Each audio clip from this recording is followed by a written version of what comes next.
in society today is making any heroic myth at all for us. Do movies do this? Do movies create hero myths? I don't know. Now, my experience of movies, I mean, the significant experience I had of movies was when I was a boy, and they were all really movies. They weren't talkies, they were black and white movies. And I had a hero figure who meant something to me, and he served as a kind of model for myself in my physical character, and that was Douglas Fairbanks. I wanted to be a synthesis of Douglas Fairbanks and Leonardo da Vinci. That was my idea. But those were models, were roles that came to me.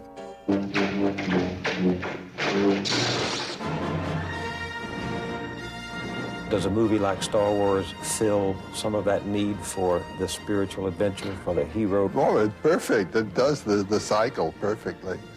It's not simple morality play.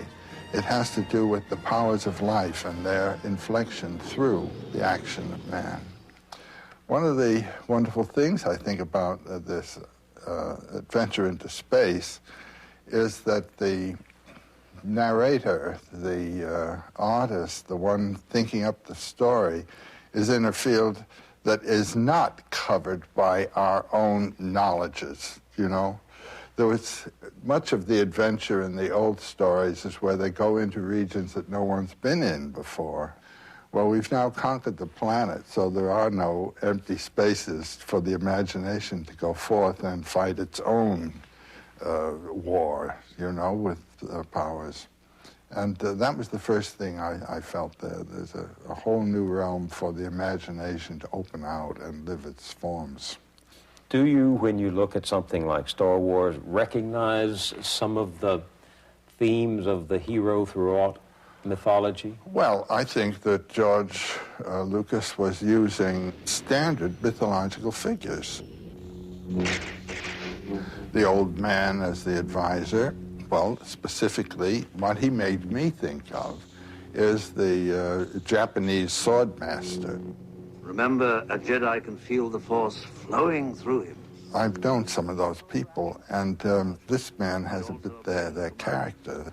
Well, there's something mythological, too, isn't there, in the sense that the hero is helped by this stranger who shows up and gives him some instrument, a sword or a sheaf of light, shaft of light. He gives him not only a physical instrument, but a psychological commitment and a psychological center. This time, let go your conscious self and act on instinct. Well, he had him exercising with that strange weapon, and then pulled the mask over. That's real Japanese stuff. I'll take them myself.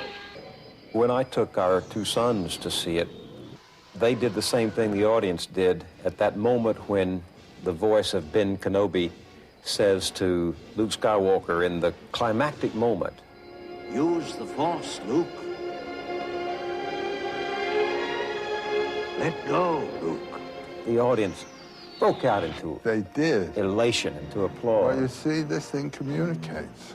It is in a language that is talking to young people today, and that's marvelous.